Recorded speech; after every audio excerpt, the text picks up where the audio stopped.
Hello students, तो as I promise कि आप लोगों को इम्पोर्टेंट क्वेश्चंस का एक वीडियो जरूर मिलेगा। तो मैं फटाफट से सारे टॉपिक्स के जितने भी इम्पोर्टेंट क्वेश्चंस हैं उनको शेयर करती जा रही हूँ। आप जस्ट एक बार चेक करो कि आपने वो कर लिए हैं या नहीं, और नहीं किए तो फटाफट से उनको देख लो। ठीक है ना? ओके। तो मैंने स्क्रीन शेयर करने जा रही हूँ अभी आप लोगों के साथ में। Right. So I am sharing my screen. Where is my screen? Here it is. Okay. So देखो, रियल नंबर्स में आपको एक वो रूट टू वाला क्वेश्चन सॉल्व करना है। ठीक है। ये consider 4 to the power n 6 to the power n, ये वाले क्वेश्चन करने हैं। एलसीएम एचसीएफ आपको आता है बहुत अच्छे से। ठीक। ये जो थ्योरी वाले क्वेश्चंस हैं, अगर टाइम मिले तो एक बार देख लेना। मोस्टली इसमें कहाँ एचसीएफ निकालना है, कहाँ एलसीएम निकालना है, मैंने वो आपको बताया था। ठीक है ना? और इसके बाद रूट टू वाला ये सब जरूर देख लेना भाई, ये आउट क्वेश्चन है, ये एग्जाम में आना ही आना है। ठीक है ना? तो इसको तो जरूर देख लेना। देन इसके बाद नेक्स्ट पॉलिनोमियल में, पॉलिनोमियल में आ जाते हैं फटाफट से। सो पॉलिनोमियल में ये वाले सम जरूर देख लेना, एक्स एक्सिस को जितनी बार कट कर रहा है उतने सॉल्यूशंस होते हैं। राइट। दूसरी चीज कि sum of root product of root क्या क्या होता है ये देख लेना। ठीक है। और तीसरी चीज कि कहाँ पर देखो, ये सम ऑफ रूट और प्रोडक्ट ऑफ रूट है। ठीक है। इनके सम्स आएंगे, ये एक बार देख लेना। Then pair of linear equation में पहली चीज तो ये देखना कि किस टाइप के सॉल्यूशन है, कंसिस्टेंट है, इनकंसिस्टेंट है। कंसिस्टेंट कब होते हैं? जब सॉल्यूशन आता है, यानी यूनिक और इनफाइनाइट दोनों ही कंसिस्टेंट होते हैं। इनकंसिस्टेंट कब होते हैं? जब सॉल्यूशन नहीं आता, मतलब पैरेलल इनकंसिस्टेंट होता है। और उनकी कंडीशंस तो देखना, उनकी कंडीशंस भी मैंने बताई हुई हैं। ठीक। तो एक बार वो भी चेक कर ले, देखो ये दी हुई है नीचे। अगर लाइन इंटरसेक्टिंग है तो a1/a2 is not equal to b1/b2। Coincide कर रही है, सो a1/a2 equal b1/b2 equal c1/c2। और पैरेलल है तो a1/a2 तो इक्वल है b1/b2 के, बट नॉट c1/c2। तो इसको एक बार देख लेना। ठीक है। इससे सम आएगा। ठीक है। देन इसके बाद इक्वेशन सॉल्व करना आपको आता है, तो ये सब बताने की मुझे जरूरत नहीं है। ठीक है। ये मैंने सारा एक्सप्लेन करके एक एक टॉपिक वाइज पढ़ाया हुआ है, आप चाहो तो अलग अलग वीडियोस भी हैं वहां पर भी जाके चेक कर सकते हो, स्पीड अप करके फटाफट सुन सकते हो। Then quadratic equation. तो क्वाड्रेटिक में देखो, ये ए एक्स स्क्वायर है, सो क्वाड्रेटिक इक्वेशन में क्या क्या हमें याद करने की जरूरत है? हमें डिस्क्रिमिनेंट याद करने की जरूरत है। राइट। डिस्क्रिमिनेंट क्या होता है, कैसे निकालते हैं हम लोग? Sum of root product of root तो तुम लोगों ने पढ़ ही लिया है। ठीक। तो डिस्क्रिमिनेंट याद रखना, जब डी इज ग्रेटर, डी होता क्या है? ये अंडर रूट के अंदर वाली वैल्यू को डी बोलते हैं, रूट सहित नहीं है। डी क्या होता है? b² - 4ac। तो जब b² - 4ac पॉजिटिव होगा या नेगेटिव होगा, तो अगर ये ग्रेटर देन जीरो है तो रूट्स रियल, डिस्टिंक्ट और क्या होते हैं? -d प्लस √d/2a और -b - d/2a। ठीक है। और अगर इक्वल टू जीरो होता है तो भी रियल होते हैं और दोनों ही रूट्स इक्वल होते हैं और होते हैं -b/2a। अगर लेस देन जीरो है तो इमेजिनरी होंगे। तो आपसे ऐसा पूछा जा सकता है कि रूट्स जो हैं वो लेस देन जीरो हैं, ग्रेटर देन जीरो हैं, या कैसे हैं, तो वो आपको बताना है। ठीक है। ध्यान रखना इस चीज को। ओके। देन नेक्स्ट, इसके इक्वेशंस मैंने सब सॉल्व करवाया है, एक बार जाके उसको देख लेना। हाँ, एक ये वाला सम जरूर देख लेना। ठीक है ना? इसमें 1/x को 1/a plus 1/b plus x की साइड ले जाके हम सॉल्व करते हैं। तो एक बार इसको जरूर देख लेना, चाहो तो स्क्रीनशॉट ले सकते हो। देन नेक्स्ट सम में अरिथमेटिक प्रोग्रेशन, दो फॉर्मूले हैं। ठीक है ना? दो फॉर्मूले हैं nth टर्म का। ये देखो यहाँ पर दिया हुआ है, an is equal to an a+n - 1 into d. ठीक है। और दूसरा दूसरा दूसरा कहाँ है? Sum of nth term Sn। अब देखो इसमें ये वाला भी याद रखना कि Sn - 1 इज इक्वल टू होता है an। अगर an पूछा जाए तो कैसे निकालेंगे? Sn निकालो, माइनस Sn - 1 करो, an आ जाएगा। ठीक है ना? और ये दो फॉर्मूले हैं सम ऑफ एपी के। Sn is equal to n/2 2a plus n - 1 into d, और Sn is equal to n/2 a plus l. Right. तो ये सारे सम भी मैंने सब कुछ करवाया हुआ है, अरिथमेटिक के फॉर्मूले बहुत अच्छे से याद रखना। ठीक है। आ सकते हैं। देखो ये वो an वाला क्वेश्चन है, लास्ट ईयर पूछा भी गया था ऐसा। ये Sn का फॉर्मूला दिया है। ठीक है। मैंने एक बार 2 रखा, एक बार 1 रखा और an निकाल लिया। ठीक है ना? तो अगर डायरेक्ट an भी पूछा जाए तो आप निकाल सकते हो। m की जगह पे एक बार n रखो, फिर एक बार n - 1 रखो, an आ जाएगा। ठीक। देन नेक्स्ट, नेक्स्ट सम जो है कौन सा है वो? ये एपी हो गया। ट्राइंगल्स, ट्राइंगल्स में कुछ इंपॉर्टेंट क्वेश्चन हैं, जैसे यही इंपॉर्टेंट क्वेश्चन है पहला वाला। ठीक है। याद रखना कि हमें क्वेश्चन में जो जो चीज गिवन है वो क्या क्या गिवन है और उससे कॉन्ग्रुएंसी का कौन सा सेट बन रहा है। ठीक है। और इसमें एक जो आउट क्वेश्चन है कि बीपीटी तो आनी ही है, ये है basic proportionality theorem, BPT basic proportionality theorem. रट लो, याद कर लो, पेपर में इससे रिलेटेड क्वेश्चन या डायरेक्ट ये थ्योरम तो आना ही आना है। राइट। देन नेक्स्ट, नेक्स्ट देखो ये वाला सम भी इंपॉर्टेंट है, एक बार चाहो तो देख लेना। ठीक है। इनके मैंने छोटे छोटे फिगर बना के दिए हैं ताकि कंफ्यूजन ना हो, और दोनों ही क्वेश्चन इंपॉर्टेंट है ये फिगर वाले। ठीक है। जिसमें 6.20 मतलब ये फिफ्थ और सिक्स्थ सम। ठीक है, दोनों इंपॉर्टेंट है। देन इसके बाद नेक्स्ट, नेक्स्ट हम लोग आ जाते हैं अब किस पे, कौन सा चैप्टर है अपना नेक्स्ट। ट्राइंगल्स के बाद नेक्स्ट चैप्टर आता है, अच्छा ट्राइंगल्स का एक ये वाला सम। ठीक है। ये लास्ट सम है ट्राइंगल्स की एक्सरसाइज का, लास्ट सम है, जहां पर ये दो साइड्स और ये मीडियन, एक दूसरे ट्रायंगल की दो साइड्स और मीडियन रेशियो में है। ठीक है ना, तो ये वाला भी जरूर देख लेना, इंपॉर्टेंट क्वेश्चन है, one of the important question है ये, जरूर देख लेना। ठीक है।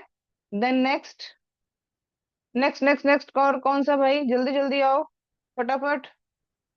ओके, कोऑर्डिनेट ज्योमेट्री नेक्स्ट है अपना, कोऑर्डिनेट ज्योमेट्री। कोऑर्डिनेट ज्योमेट्री बहुत इजी है, दो फॉर्मूले हैं, डिस्टेंस फॉर्मूला और सेक्शन फॉर्मूला। राइट। तो डिस्टेंस फॉर्मूला क्या होता है, p q is under root x2 minus x1 का whole square plus y2 minus y1 का होल स्क्वायर। राइट। और दूसरा फॉर्मूला कौन सा है, सेक्शन फॉर्मूला है। अच्छा एक चीज याद रखना कि अगर स्क्वायर प्रूव करने के लिए आ रहा है तो तुमको ना सारी चीजें मतलब P Q, Q R, R S और एस पी ये तो प्रूव करना ही है, लेकिन अगर सिर्फ ये चार प्रूव किए तो रोम्बस भी हो सकता है।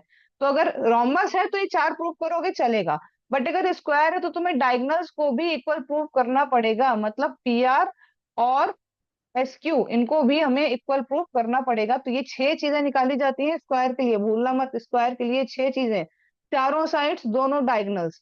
रोम्बस के लिए सिर्फ चार साइड्स चलेंगी, काम चल जाएगा। ठीक है।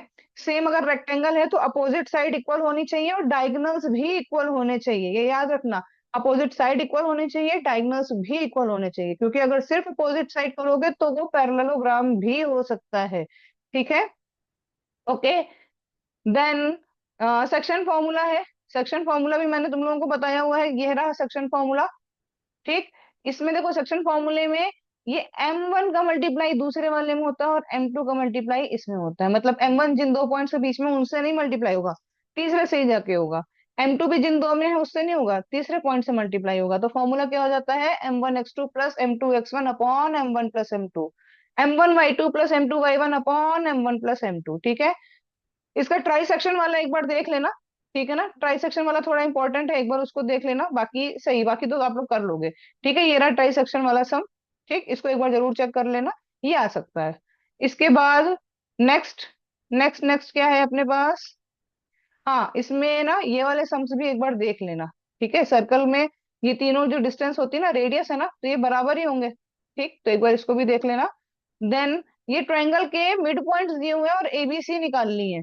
ठीक है, तो हम फॉर्मूला क्या लगाएंगे, मिड पॉइंट का फॉर्मूला क्या होता है, x1 + x2/2 y1 + y2/2। ठीक है ना। तो ई का पॉइंट क्या होगा, x1 + x3/2 y1 + y3/2। ठीक है, तो ऐसे करके आ जाएगा, चाहो तो स्क्रीनशॉट लो और एक बार इसको देख लो। ठीक है। देन नेक्स्ट, ये तो हो गया अपना फटाफट से खत्म। इंट्रोडक्शन टू ट्रिग्नोमेट्री, ट्रिग्नोमेट्री के फॉर्मूले आइडेंटिटीज जरूर याद करके रखना। ठीक है ना, आइडेंटिटीज जरूर याद करके रखना। इसमें ट्रिग्नोमेट्री में एक वो 7 वाला सम है, कहाँ है ढूंढ के निकालती हूँ मैं अभी, रुको, उसको जरूर देख लेना। ठीक है, वो बहुत इंपॉर्टेंट क्वेश्चन है, लास्ट में कहीं होगा जहां पर। अच्छा ज्योमेट्रिकली प्रूव कैसे करते हैं ये मैंने बताया था, एक बार इसको देख लेना कि हम ज्योमेट्रिकली कैसे प्रूव करते हैं। ठीक है, साइन एक्स की वैल्यू कॉस एक्स में लिखो, कॉस एक्स की वैल्यू साइन एक्स में लिखो, वो भी मैंने बताया है, फर्स्ट सम ही है, तो एक बार उसको भी देख लेना। ठीक। देन वो सब आइडेंटिटी से के थ्रू हम कन्वर्ट कर सकते हैं, ये तो जरूर ही याद करके जाना, ये तो काम आना ही आना है। ठीक है। देन इसके बाद में देखो एक ये सब इंपॉर्टेंट है, बट ये छोटे वाले क्वेश्चंस में आ सकता है, एक बार इसको देख जरूर लेना। एग्जाम्पल 8 है एनसीईआरटी का। ठीक है ना। देन उसके बाद में ये मैंने बताया था। ठीक है, वैल्यू 1 होती है, tan 1 से 1089 लिखा होगा वैल्यू 1 होगी, और cos 1 से cos 180 लिखा होगा वैल्यू 0 होगी, याद रखना। ठीक है। देन ट्रिग्नोमेट्रिक आइडेंटिटीज, तीनों आइडेंटिटीज लर्न करनी है, sine square theta plus cos square theta is 1, tan square theta plus one is sec square theta, one plus cot square theta is cosec square theta. Right, तीनों identities को याद करना है। देखो ये है express the ratio of cosec tan a sec in terms of sine है। ठीक है, तो इसको कैसे कन्वर्ट करते हैं ये मैंने बताया हुआ है, एक बार जाके आप वीडियो में चेक कर सकते हो। ठीक, देन उसके बाद देखो ये वाला सम भी इंपॉर्टेंट है, कुछ नहीं तो इसको एटलीस्ट याद तो कर ही लेना कि इसका आंसर आता क्या है।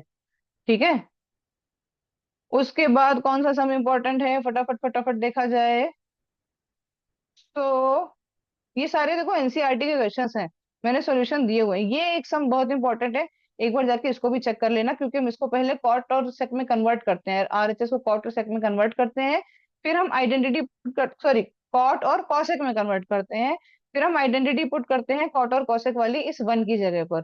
ठीक है, तो एक बार इसको भी देख लेना। राइट, एक वो सेवन वाला, हाँ ये रहा सेवन वाला सम। ठीक है, ये मैंने अलग से छोटे छोटे वीडियोस बनाए हुए हैं ट्रिग्नोमेट्री के, उसमें ये वाला सम का सॉल्यूशन मिलेगा, सॉल्यूशन यहाँ भी दिया है, चाहो तो स्क्रीनशॉट ले सकते हो। Right, then next application of trigonometry के जितने टाइप के फिगर हो सकते हैं, हर टाइप के फिगर का एक 1 आवर का मैंने वीडियो बनाया था, आई होप आप लोगों ने वो वीडियो देखा होगा। ठीक है, तो वेरी गुड, क्योंकि अब टाइम है नहीं कि आप सारे क्वेश्चंस देख पाओगे। ठीक है, ये वाला याद रखना, अगर हाइट दे दी जाए ऑब्जर्वर की, तो हमें अपोजिट जो भी टॉवर दे दिया जाए, जो भी कुछ दे दिया जाए, उसमें से हमें इसको सब्ट्रैक्ट करनी होती है, इसको ध्यान रखना। ठीक है, देन आई होप आप लोगों ने अच्छे से प्रिपेयर किया होगा। ये ट्री वाला क्वेश्चन ये भी कई बार पूछा जाता है, ट्री ब्रोक होता है तो ये ऊपर से नीचे आ जाता है। ठीक है, इसको भी एक बार देख लेना, अच्छा इंपॉर्टेंट क्वेश्चन है ये भी। देन और कौन सा, ये काइट वाले में हम साइन थीटा लगाते हैं, इसलिए ये इंपॉर्टेंट है, हमें लेंथ ऑफ स्ट्रिंग निकालनी होती है, क्योंकि बाकी सारे हाइट एंड डिस्टेंस मतलब एप्लीकेशन ऑफ ट्रिग्नोमेट्री में हम टेन थीटा ही जनरली लगाते हैं, बट इस वाले सम में हम लोग साइन थीटा लगाते हैं, तो एक बार इसको भी देख लेना। ठीक, ओके, देन क्या बचा, और क्या बचा, और एक लास्ट वाला सम है क्लाउड वाला, मैंने कहाँ पे एंटर किया हुआ है, कहीं तो किया है। अगर आप चाहो ना तो मेरे इस वाले वीडियो पर जाना और इसमें सबसे लास्ट में जाना, लास्ट में एक ही सम दिया होगा क्लाउड वाला। इसमें थोड़ी फिजिक्स लगती है, क्या लगती है कि जितना ये वाटर लेवल है, तो वाटर लेवल से जितना ऊपर क्लाउड होगा उतना ही नीचे उसका इमेज बनेगा। ठीक है, तो यहाँ पर ये सी पर क्लाउड है और इसका इमेज यहाँ नीचे बन रहा है। ठीक, तो ये मैंने सॉल्यूशन दिया है, आप चाहो तो एप्लीकेशन ऑफ ट्रिग्नोमेट्री के सबसे लास्ट में जाना, फ्री में ये वाला सम है, तो एक बार उसको देख लेना। ठीक है, देन नेक्स्ट सर्कल्स, सर्कल्स मैंने आप लोगों को बताया था, सर्कल्स में एक थ्योरम लगती है, ये पी, पी से क्यू और पी से आर दोनों इक्वल होते हैं, और ये जो पी क्यू होती है ये इनको भी बाइफरकेट करती है, मतलब बाइसेक्ट करती है, और इनको भी बाइसेक्ट करती है। ठीक है, और इसमें क्या बाकी है, अच्छा इसमें कुछ थ्योरम्स, जैसे एक ऑल्टरनेट एंगल थ्योरम थी, कि अगर एक कॉर्ड और एक टेंजेंट बना दी जाए तो इनके बीच में जो एंगल बनता है ये ऑल्टरनेट सेगमेंट में बने एंगल के बराबर होता है, मतलब अगर ये एक्स होगा तो ये भी एक्स होगा, इसको ध्यान रखना। ठीक है ना, भूलना मत, इतना पढ़ा रही हूँ, एटलीस्ट इतना तो याद रख सकते हो ना। ये वाला समय एक बार जरूर देख लेना, इंपॉर्टेंट है, सिक्स वाला क्वाड्रिलेटरल वाला, कि सरकमस्क्राइब कर रहा है, देन प्रूव दैट कि अपोजिट जो साइड्स का सम होता है, मतलब a b plus c d equal to d a plus c b होगा। इजी क्वेश्चन है, टफ नहीं है ये। ठीक है, देन इसके बाद में नेक्स्ट, हाँ ये भी एक बार देख लेना, सम नंबर सेवेंथ भी एक बार देख लेना, जिसमें प्रूव करना है कि वाई ओ बी 90 डिग्री है। ये केवल कंफ्यूज करने वाला है, दिखता टफ है नहीं टफ। ठीक है ना, देन इसके बाद और कौन सा इंपॉर्टेंट क्वेश्चन है, हाँ ये टेंथ वाला, इसको भी देख लेना। इसमें delta is equal to r s लग रहा है, मतलब area is equal to incircle का, इन सर्कल की radius into semi perimeter, delta is r s, देखो मैंने यहाँ पर प्रूव करके भी दिखाया है, तो इसको भी एक बार कर लेना। ठीक है ना, ये सम जो है डेल्टा आर एस, ये ट्रायंगल वाली सीरीज का आखिरी क्वेश्चन है, तो ट्रायंगल वाली वीडियो पे जाओ, आखिरी सम देखो, तुमको ये मिल जाएगा। ठीक, देन उसके बाद next area related to circle, ये बहुत इजी चैप्टर है, बस इसमें एरिया रिलेटेड टू सर्कल में ना, हाँ ये सेगमेंट वाले जो क्वेश्चन है, सेक्टर वाले नहीं सेगमेंट वाले, एक बार ध्यान से रखना। और उसमें याद रखना कि अगर इक्विलेटरल ट्रायंगल बन रहा है तो इक्विलेटरल ट्रायंगल का एरिया √3/4 ए स्क्वायर होता है, मत भूलना प्लीज।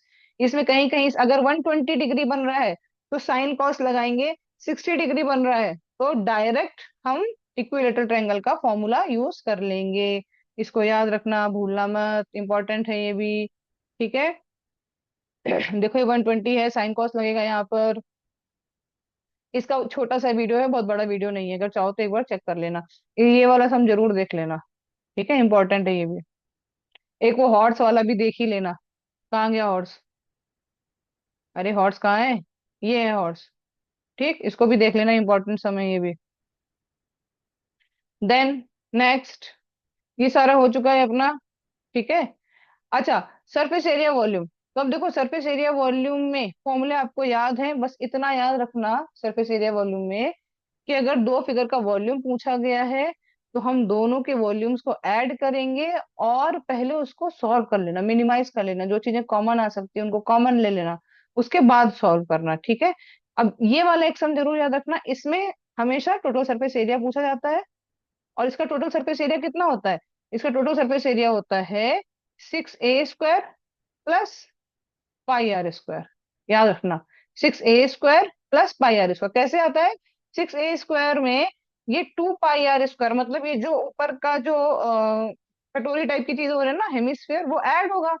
और माइनस वो जिस पोर्शन पे जाके पेस्ट किया जा रहा है, चिपकाया जा रहा है, तो वो जो सर्कल है वो तो हट जाएगा ना उसमें से, तो -πr² हो जाता है। तो फाइनल आंसर क्या आ जाता है? 6a² minus, sorry, +πr²। चाहे हम इस कटोरी को ऊपर से चिपकाएं या हम इसको एज ए स्कूप कट करें, दोनों ही केस में टोटल सरफेस एरिया सेम आता है। देखो नीचे वाले क्वेश्चन में डिप्रेशन किया जा रहा है, कट आउट किया जा रहा है एक फेस में से, ठीक है ना। ऊपर वाले में ऊपर से चिपकाया जा रहा है सॉलिड को, तो हम चाहे कट करें और चाहे ऊपर से चिपकाएं, दोनों ही केस में इसका total surface area 6a² plus πr² ही आएगा। वॉल्यूम में डिफरेंस होगा। वॉल्यूम में पहले वाले में क्यूब के वॉल्यूम में हेमिस्फेयर ऐड किया जाएगा, दूसरे वाले में क्यूब के वॉल्यूम में जो हेमिस्फेयर है वो सब्ट्रैक्ट किया जाएगा, लेकिन दोनों ही केस में बार बार कह रही हूँ टोटल सरफेस एरिया सेम आएगा, ध्यान रखना। देन देखो ये इंपॉर्टेंट क्वेश्चंस है कुछ, इनको जरूर देख लेना। ठीक है। आफ्टर दैट एक रसगुल्ले वाला भी क्वेश्चन है, कहाँ चला गया ये? बच्चे बहुत कंफ्यूज होते हैं इसमें। ठीक है, ध्यान रखना, इसको अच्छे से करना। ठीक। और मैंने क्वेश्चंस इसके बाद नेक्स्ट किया है स्टैटिस्टिक्स। देखो स्टैटिस्टिक्स में mean of the group data. ठीक है। तीन टाइप होते हैं निकालने के। ठीक। तो एक तो डायरेक्ट मेथड है, σFi xi/σf। एक्स क्या होता है? एक्स होता है क्लास मार्क। कैसे आता है? Upper limit minus lower limit, upper limit plus lower limit by 2, मतलब एवरेज होता है अपर लिमिट और लोअर लिमिट का। ठीक है। देन दूसरा है ये पहला था ये डायरेक्ट मेथड, कहाँ है? ये रहा डायरेक्ट मेथड, राइट। फिर इसके बाद दूसरा है एज्यूम मीन मेथड। देखो ये है एज्यूम मीन मेथड। अब याद रखना कि एज्यूम मीन जो किया जाता है, जिस भी ऑब्जर्वेशन को हम एज्यूम मीन ले रहे होते हैं, जैसे यहाँ पर इन्होंने क्या किया, 47.5, यानी इसको ले लिया एज्यूम मीन ए। तो डीआई क्या हो जाता है? डीआई हो जाता है xi - a। ठीक। अब ए को माइनस कर रहे थे ना, तो यहाँ फाइनल आंसर में ए को प्लस कर लेंगे। ठीक है ना। 47.5 को हम प्लस कर लेंगे। स्टेप डेविएशन में क्या होता है? ये जो डीआई होता है ना, xi - a, इसको और एक स्टेप में डेविएट करते हैं और एच से डिवाइड कर देते हैं। एच क्या होता है? क्लास इंटरवल होता है। ठीक है, क्लास इंटरवल मतलब upper limit minus lower limit, कितना आ जाएगा यहाँ पर? 15। ठीक है। तो देखो एच की वैल्यू 15। अब एच से हमने डिवाइड किया है ना, तो हम यू में फाइनल आंसर में क्या करेंगे? FI/UI जब निकालेंगे ना, तो हम उसमें मल्टीप्लाई करेंगे। एक चीज याद रखना, इसको ऐसे मत लिखना, H plus σFI/UI upon σFI का होल इनटू करके H मत कर देना, यहाँ पे होल इनटू H नहीं होगा, ये गलत हो जाएगा। H का मल्टीप्लाई यहाँ होगा सिर्फ इस वाले टर्म में, A में इसका H का मल्टीप्लाई नहीं होगा, ये याद रखना, ये वाली गलती मत करना। ठीक है। और ये नेक्स्ट है अपना, क्या है ये? मोड है? नहीं, क्या निकालना है इसमें?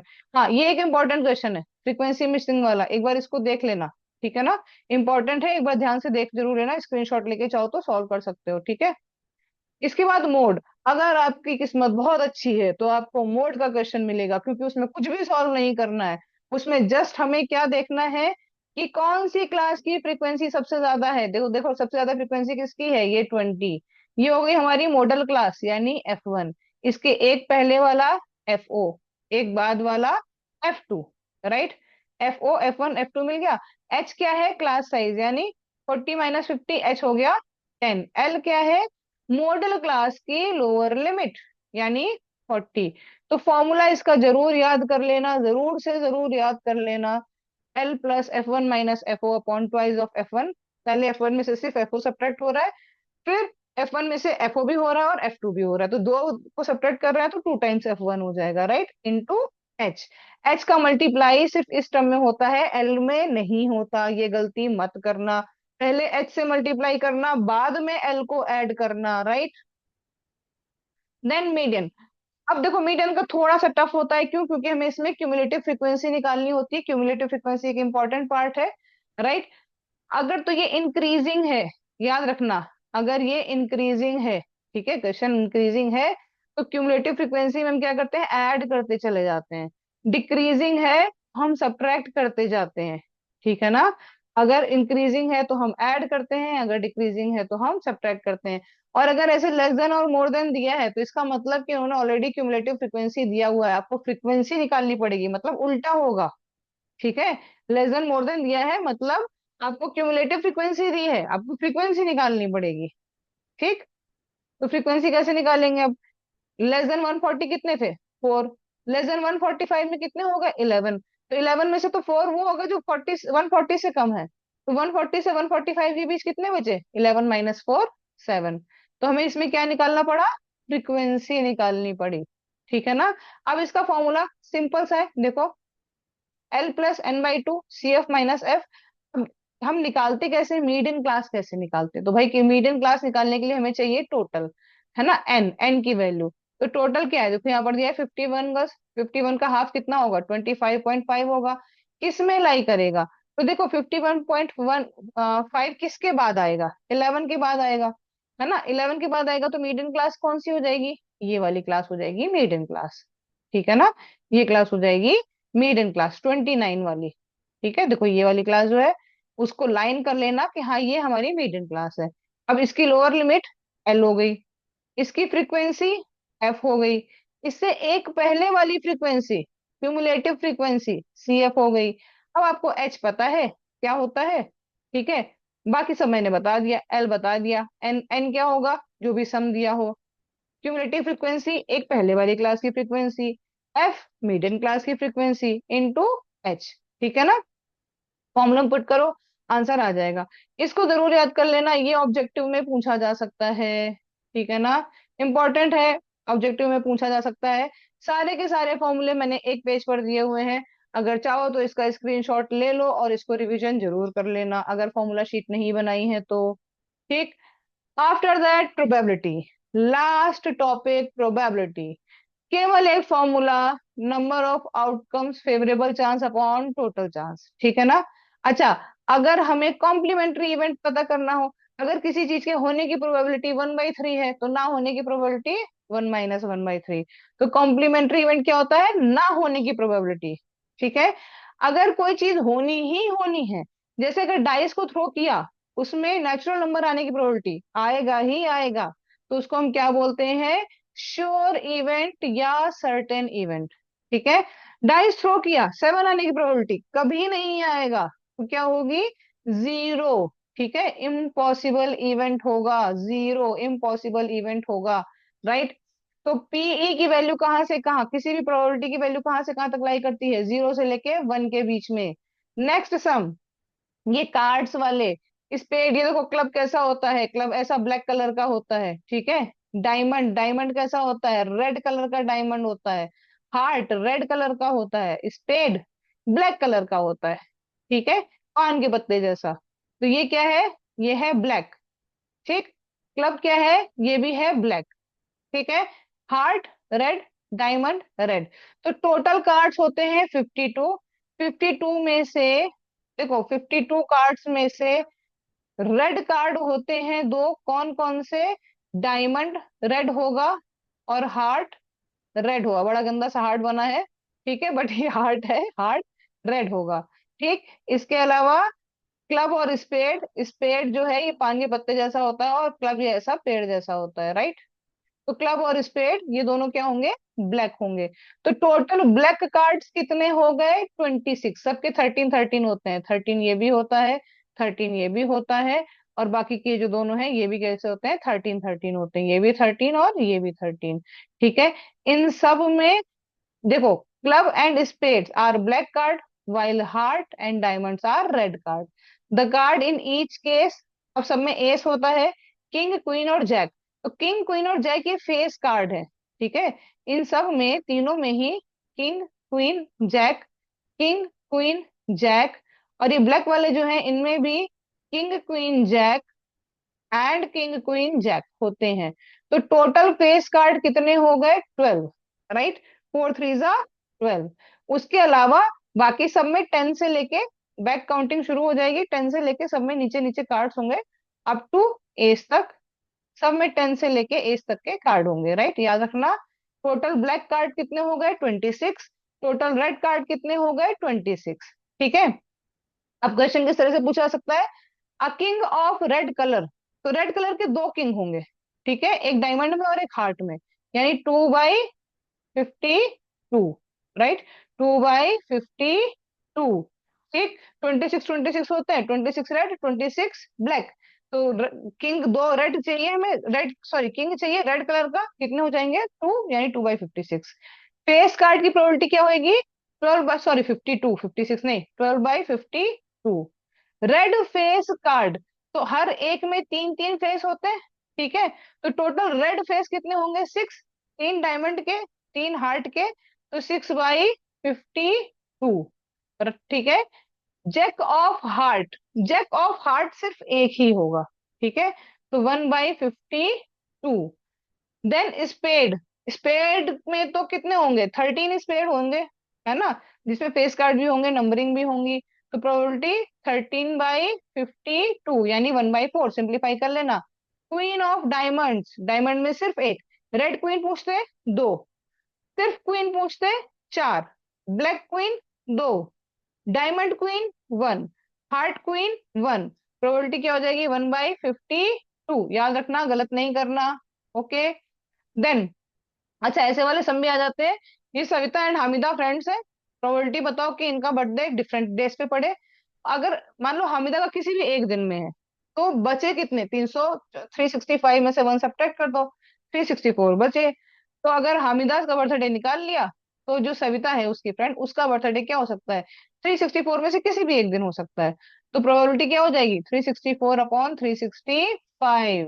ठीक। और अगर इनका बर्थडे सेम डे पड़े, मतलब एक ही दिन में, जिस दिन हामिदा का है उस दिन सविता का भी पड़े, तो प्रोबेबिलिटी क्या हो जाएगी, 1/365। इसको याद रखना, इसको मत भूलना। ठीक है।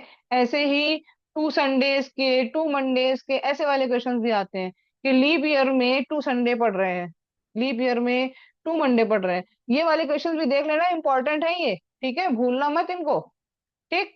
Then, Harpreet toss a coin. अब एक कॉइन वाला जो है ना, इसको याद रखना कि अगर एक कॉइन टॉस किया जाता है तो केवल हेड और टेल, ये दो चांस आते हैं। दो कॉइन टॉस किए जाते हैं तो हेड हेड टेल टेल, यहाँ पर हेड टेल ऐसे बनाना। 3 कॉइन टॉस किए जाएंगे तो देखो, यहाँ पर 2 टू द पावर 1, यहाँ पर 2 टू द पावर 2, यहाँ पे 2 टू द पावर 3, यानी 8 टोटल केस आएंगे। 8 में से आधे पहले हेड लिखो और आधे टेल। ठीक है। फिर 2 हेड, 2 टेल, 2 हेड, 2 टेल।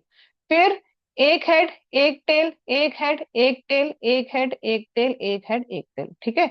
अब इसमें 3 टाइप के क्वेश्चंस पूछे जाते हैं। पहला ये कि अगर पूछा जाए कि एग्जैक्टली 2 हेड, एग्जैक्टली 2। दूसरा, एट मोस्ट 2। और तीसरा, एट लीस्ट। तो एटमोस्ट में वो सारे, जैसे अगर एटमोस्ट 2 पूछा गया है तो केवल 3 वाला छोड़ के बाकी सारे केस आएंगे। अब आप बोलोगे कि मैम एक भी हेड का केस अब वो आएगा जिसमें तीनों टेल है, हाँ आएगा। एटमोस्ट में एटमोस्ट 2 पूछा गया तो 3 वाला छोड़ के बाकी के सारे केस आएंगे, मतलब 7/8 हो जाएगा। ठीक है। एटलीस्ट 2, मतलब मिनिमम टू। तो वन हेड वाले केस और नो हेड का केस छोड़ दो, ठीक है। तो ये थ्री वाला आएगा, ये टू, और कोई टू वाला है क्या? देखो चेक करो फटाफट से। ये दो हेड, ये दो हेड और ये दो हेड, तो टोटल फोर केस, तो 4/8। ध्यान रखना, एग्जैक्टली टू, तो एग्जैक्टली टू में तीन केस बन रहे हैं, तो 3/8। ठीक है, इसको ध्यान रखना बहुत अच्छे से। देन ये डाइस वाला क्वेश्चन है, इसको ड्रॉ कर लेना, टोटल केसेस 36 होंगे। ठीक है, इस टाइप का सम भी आता है, एक बार इसको देख के जाना ध्यान से। ठीक, गलतियां मत करना। अच्छा, एक ये एरिया वाला सम भी आता है कि कोई चीज है उसको फेंका जा रहा है किसी एरिया में और वो पर्टिकुलर एरिया पर गिरे। जैसे इसमें ये रेक्टेंगल फील्ड दिए, suppose you drop a die at the random rectangular region, what is the probability that it will land inside the circle? तो इसका प्रोबेबिलिटी क्या होगी? सर्कल का एरिया अपॉन रेक्टेंगल का एरिया। ठीक है, याद रखना, सर्कल का एरिया अपॉन रेक्टेंगल का एरिया। रेक्टेंगल का डायमीटर 1 दिया है, तो रेडियस कितनी हो जाएगी? हाफ। तो पाई आर स्क्वायर, आर यानी हाफ का स्क्वायर, अपॉन 3 into 2, ये हो जाएगी इसकी प्रोबेबिलिटी। ठीक है ना? टाइम मिले पाई सॉल्व करो, नहीं मिले पाई के फॉर्म में ही आंसर रखो। ठीक है, गलत मत करना, टाइम वेस्ट मत करना। ठीक, जितना बढ़ाया है एक बार उसको ध्यान से देख लेना बच्चों। और इसमें से पेपर आ ही जाएगा लगभग लगभग, आपको बड़े आराम से 80 में से आप 65 to 72 मार्क्स तक का कवर कर सकते हो। ठीक है, पेपर बहुत अच्छे से लिखना, नीट एंड क्लीन लिखना। All the very best, I know you are winners, you have capacity, you can do whatever you want. Okay, I believe in you. Thank you, all the very best, बहुत अच्छे से paper